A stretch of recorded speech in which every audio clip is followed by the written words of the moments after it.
flashback lagi, jadi dan perancangan itu ada 7 yang sering digunakan. Ada requirement sampai dengan class diagram. JDL sendiri. Nah, apa sih activity diagram? Diagram yang menggambarkan aliran kerja atau aktivitas menu yang ada pada perangkat lunak. Menggambarkan aktivitas sistem bukan apa yang dilakukan oleh aktor.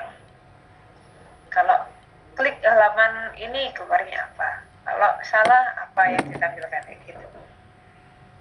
Nah, ini yang kemarin saya sempat jelaskan.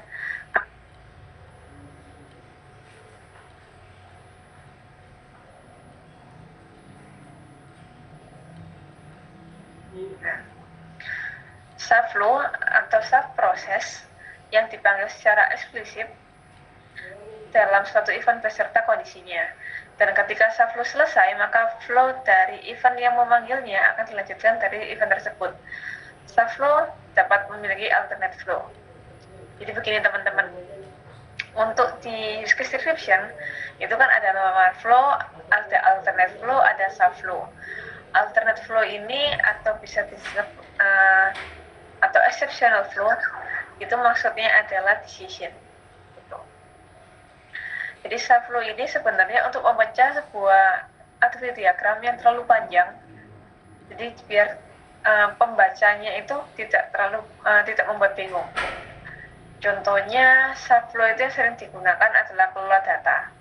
Kelola data itu kan ada CRUD, create, read, update, delete. Nah, bisa nggak Mbak kalau dijadiin panjang? Bisa jadiin panjang.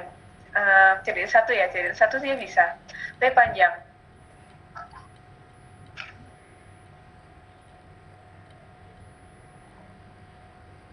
Sama halnya kayak rumus Excel. Dia ada kotak di bawahnya nih. Harusnya pakai VLOOKUP atau HLOOKUP, tapi dia menggunakan if. Hasilnya kan sama Mbak, iya hasilnya sama. Tapi rawan kalau menggunakan if terus-terusan.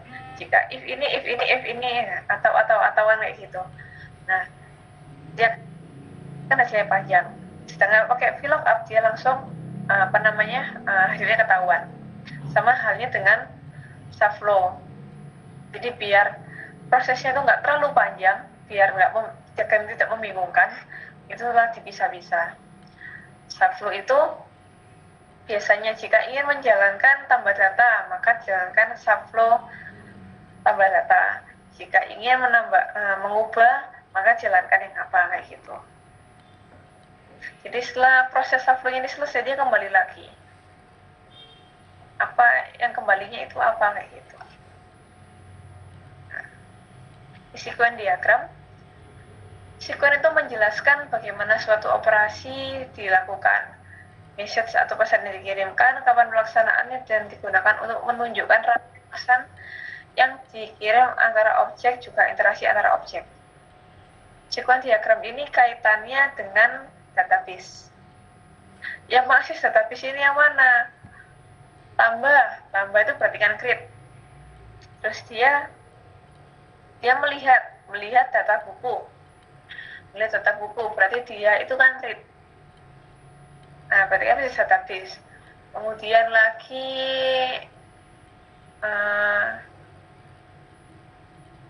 edit. Nah, edit data buku. Edit itu kan update dan delete. Nah, misalnya kalau mau dihapus, dia delete dulu. Nah, delete itu kan termasuk mengakses database. Yang sequence yang tidak mengakses database apa Mbak? Yang tidak mengakses database, contohnya adalah logout, terus kemudian itu halaman kontak us, yang hal-hal yang bisa diketik tidak perlu mengakses database kayak gitu. Itu yang tidak perlu digambarkan di sequence diagram. Jadi sequence diagram itu kalau misalnya dia tidak berhubungan dengan sistem, tidak berhubungan dengan database, nggak usah dimasukkan.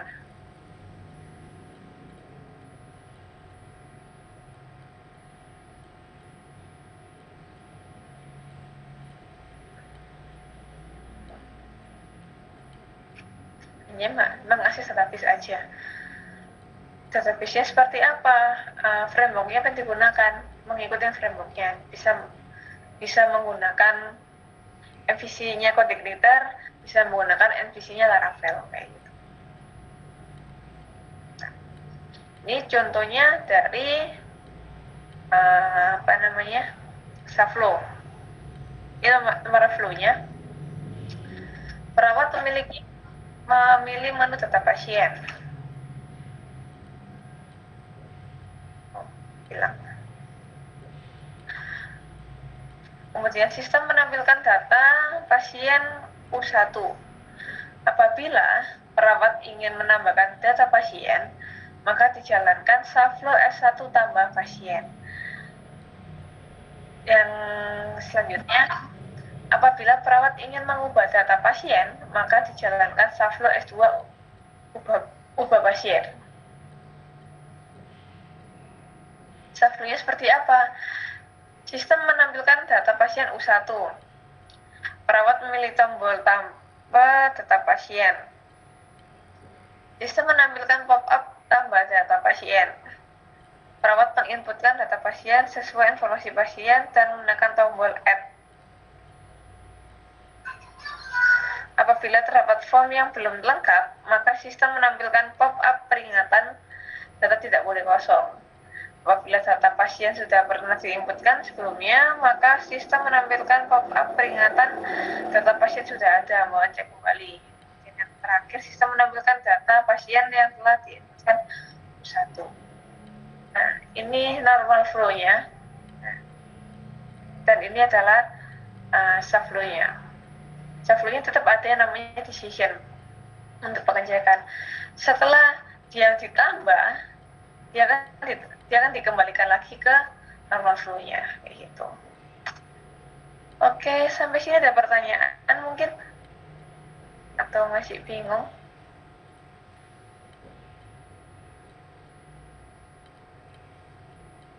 Nggak ada. Oke. Nah, ini keterkaitannya dengan yang namanya use case description. Nama use case-nya apa, harus jelas. Kemudian ID ini penomoran di use case. Kenapa kok saya selalu bilang UC01, UC02, UC1, UC2. Nah, untuk ID ini tadi. Important levelnya apa, kemudian aktor utamanya siapa, kemudian stakeholder-nya siapa aja,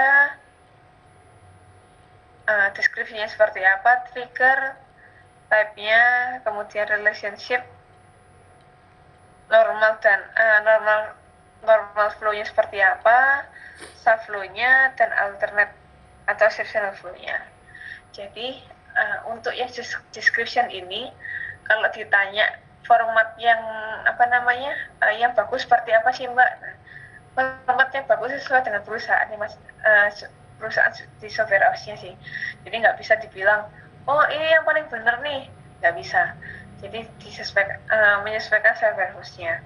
Tapi idealnya itu ada siapa sih aktornya, kemudian aktornya ini bisa ngelakuin apa, terus hubungan normal flow-nya seperti apa, kalau ada subflow gimana, terus kemudian kalau misalnya ada yang salah gimana, gitu.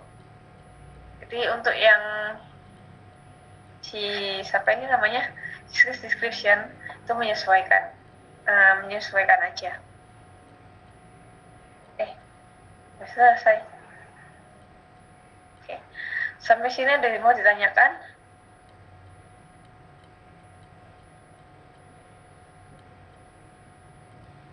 Oke, kalau nggak ada, saya lari ke Enterprise Architect. Lari. Oke.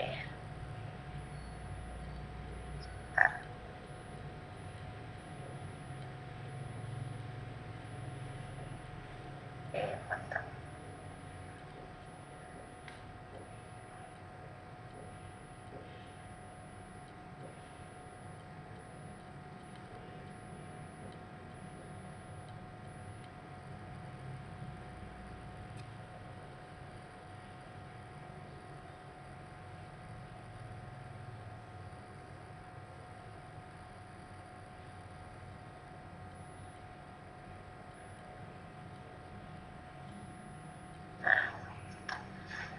Ini contoh penggambaran subflow di Enterprise Architect. Tapi ini beda studi kasus. Jadi yang pertama, user memilih menu kelola transaksi peminjaman. Kemudian sistem menampilkan halaman kelola data pasien F1. Kemudian user mengambil data peminjaman dan menekan tombol enter. Perlu diingat, jadi tombol enter ini ada hubungannya di sequence diagram.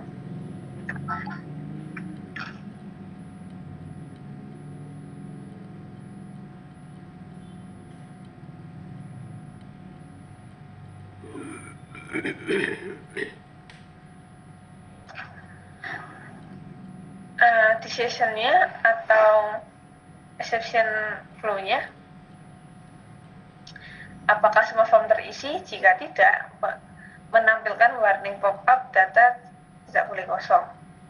Tetapi apakah jika formnya itu semuanya terisi, maka menampilkan warning pop-up data berhasil ditambahkan pada halaman F1. Untuk pengecekan, apakah data pinjaman salah? Jika ia menjelaskan shuffle S1 ubah data. Jika tidak, memilih menu cetak pada data peminjaman, dan yang terakhir adalah mencetak pada peminjaman. Untuk shuffle boleh seperti ini tampilannya. Boleh dalam bentuk activity seperti ini juga boleh.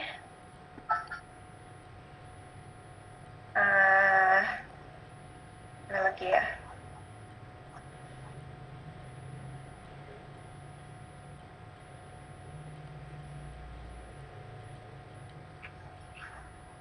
Nyari toolbar nggak ketemu, sebentar.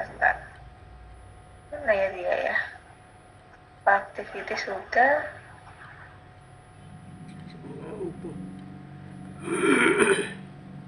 Bukan.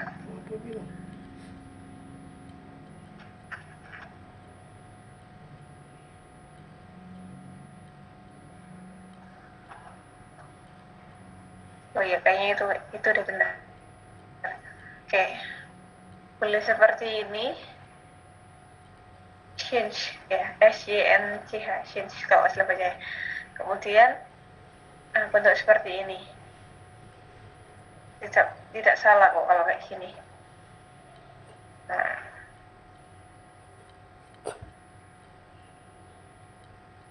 Terus. Nah, terus gimana Mbak sekuennya? Nah, ya, jelasin sekuennya terlebih dahulu. Sekuennya ini saya bikin materinya 2 minggu. Karena kalau saya gembur 1 hari aja kayaknya tidak meyakinkan. Pasti susah. Oke. Penggunanya siapa? Dia view, controller, dan model. Nah. User enter button klik. Button klik diambil dari mana? Diambil dari activity diagram. Menekan tombol enter. Kemudian mentransferkan. Kemudian dilewatin ke controller data peminjaman. Kemudian dilewatkan lagi ke database-nya tambah data peminjaman dan dikembalikan ke controller lagi, menginformasikan lalu ditampilkan. Nah, simbol yang seperti ini yang dia maga istilahnya ya, dia yang istilahnya tidak jelas dia pilihnya siapa. Ini maksudnya adalah dia ini merefresh ke halamannya dia sendiri. Contohnya seperti ini. Inputannya di atas, hasilnya di bawah. Di bawahnya. Nah, itu maksudnya adalah submission seperti ini. Jadi, ketika si user ini menekan enter, dia ini mengakses data peminjaman ini ke dalam halaman pinjam controller. Apabila ketemu, maka akan ditampilkan tambah data peminjaman. Return ini fungsinya apa sih Mbak? Nah, ini garis putus ini namanya adalah return. Return ini fungsinya untuk mengembalikan sebuah keadaan. Jadi setelah dicek, dia akan dikembalikan lagi.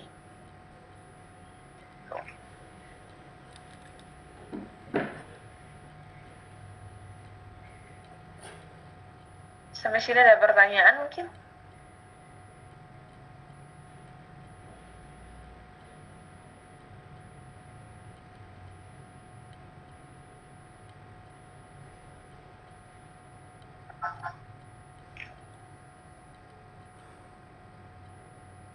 Belum ada, Kak. Oke.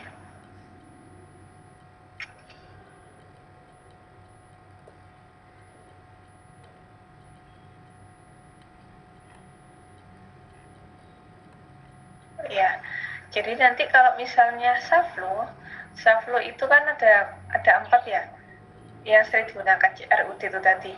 Nah, jadi untuk sekuen diagramnya boleh dijadiin satu, boleh terpisah. Tapi kalau dijadiin satu ya agak panjang memang. Tadi panjang itu prosesnya. Atas dia melihat, kemudian yang bawahnya dia itu membuat, kemudian dia yang bawahnya lagi itu mengubah dan sebagainya. Jadi ada 4.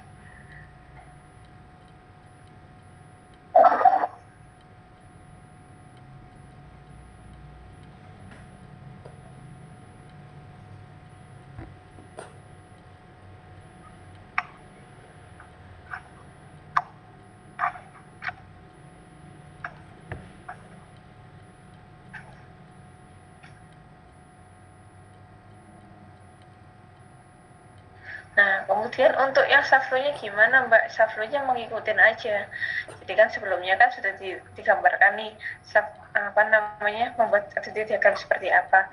Nah, tinggal mengikutin aja yang Saflonya. Untuk elemen flow-nya seperti ini. Boleh menggunakan aktivitas seperti ini atau menggunakan SINC, menggunakan SINC.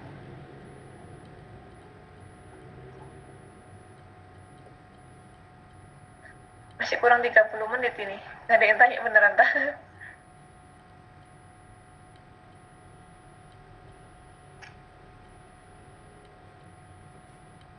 Saya kalau di kelas A kok cepet banget rasanya.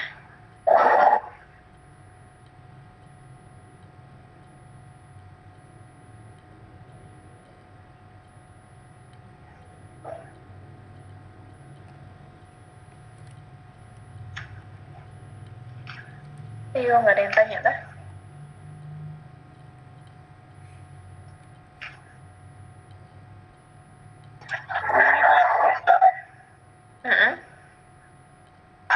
Belum ada mau tanya. Oke.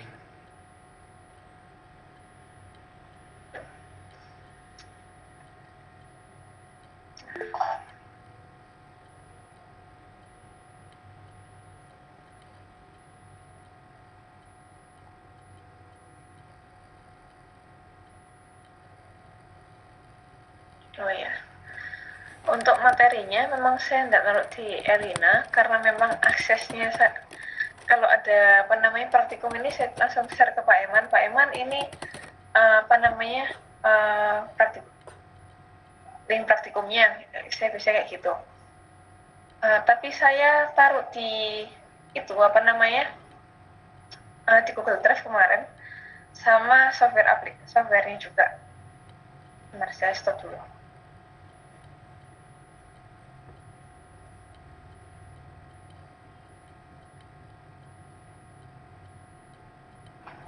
Nah, jadi saya letakkan di sini.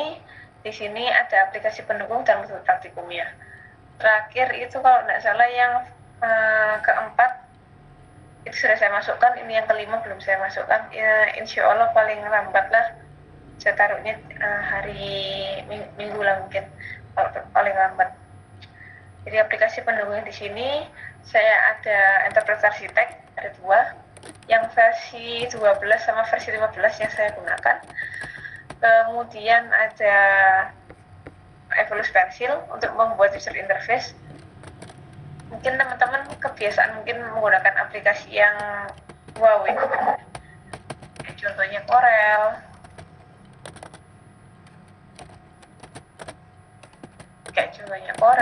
terus kemudian kayak Photoshop dan lain sebagainya. Nah, ini nanti untuk yang membuat user interface itu tidak perlu susah-susah karena tinggal di drag and drop aja, bisa di copy paste. Begitu juga dengan yang interface arsiteknya. Jadi kenapa kok saya share yang 12 sampai versi 15? Karena saya waktu awal-awal pakai yang 7.5 yang diberikan sama Pak Eman, kalau diagramnya banyak, kadang-kadang kayak kelola itu kan sudah lumrah ya, tapi kan perlu digambarkan lagi. Nah itu kalau pakai AI yang lama itu nggak bisa narik langsung, tapi kalau yang ini bisa narik langsung kayak gitu. Kemudian aplikasinya lagi ada Power Designer untuk membuat JDM PDM, prosedural model sampai segala data model yang bisa digenerate ke dalam bentuk database kayak gitu. Dan untuk yang aplikasi yang interface arsiteknya insya Allah aman. Cracknya itu nggak perlu matikan antivirus, tinggal dia dipindahin aja ke file directory-nya. Oke. Ini informasi kontak saya.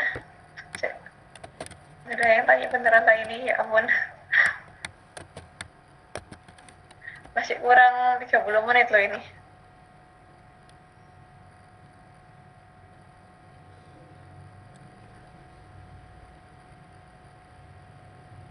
Ya mungkin saya kirim jam 8. Bentar banget dong.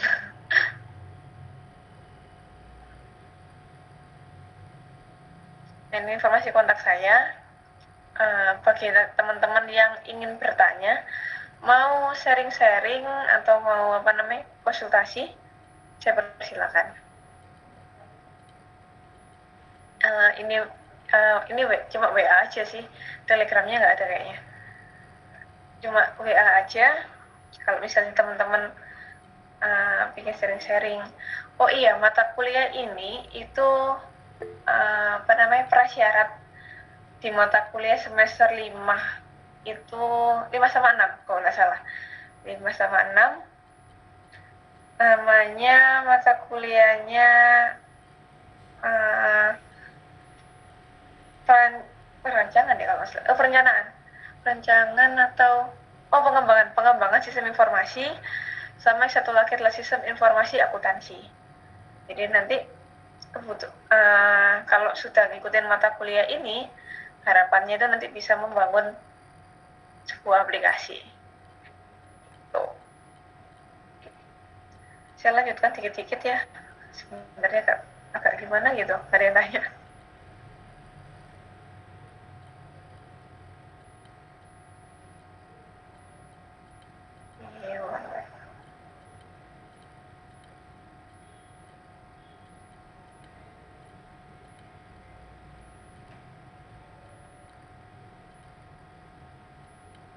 Contohnya. Nah, Mbak, ini apa hubungannya sih kok harus belajar yang namanya sequence diagram. Jadi sequence diagram ini erat kaitannya nanti dengan database. Database-nya yang mana sih Mbak? SQL-nya ada ditambah data peminjaman ini. Untuk yang codingnya dia ada di sini, data peminjaman. Jadi ketika ini diklik, ini diklik, diakses yang ini, data peminjaman pada halaman controller. Jika ketemu, kan dijalankan tambah data peminjaman. Data peminjamannya berhasil atau enggak? Nah, pakai return ini. Cara membuat return, diklik 2 kali seperti ini, ada menu properties, geser ke bawah adalah is return. Kalau ini tidak dicentangkan, maka hasilnya seperti ini. Tapi kalau dia dicentang, is return, dan kembali lagi kayak gitu. Wah ini kok alurnya dari apa panahnya kok nggak karuan sih. Nah, parahnya ke sana dulu. Ya ini kan dikembalikan nih, dia berhasil nih tambah pasien, pasien peminjamannya. Nah setelah peminjaman ini selesai, kan nggak mungkin dia panahnya ke sebelah kanan, bisa ke sebelah kiri, dia ditampilkan. Karena form dan data peminjaman ini satu halaman aja, satu form aja, satu link aja, akhirnya dibikin self message-nya. Oke, sampai sini bingung atau enggak untuk ya sequence diagram? Untuk yang hari Rabu, saya akan ingin menunjukkan sedikit codingannya, seperti apa sih penyelarasannya. Karena kalau cuma belajar gini ya aja tapi tidak paham sama codingnya, kalau ditanyain kan susah.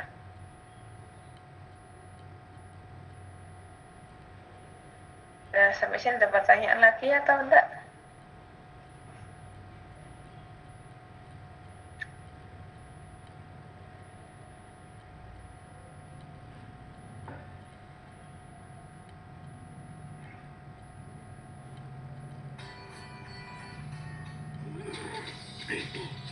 Nah, yang ke bawah balik.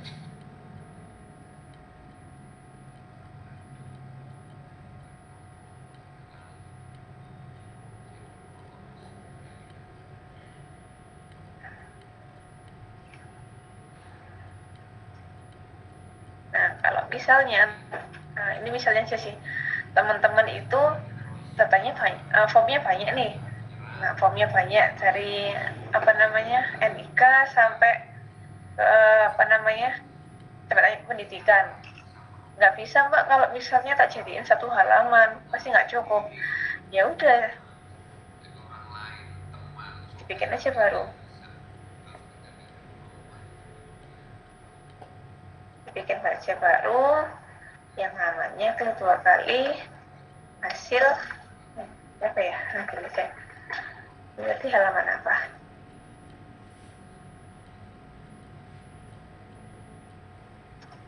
peminjaman.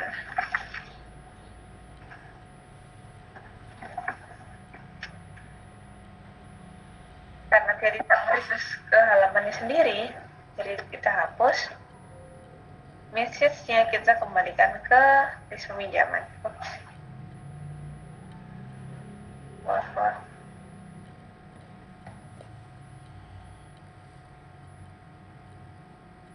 Nah, kayak gini contohnya.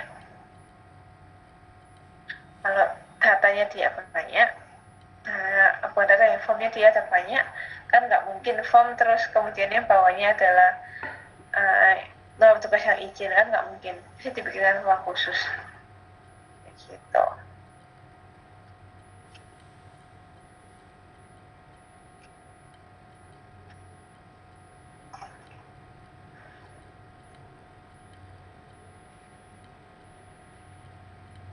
Gimana sampai sini dapat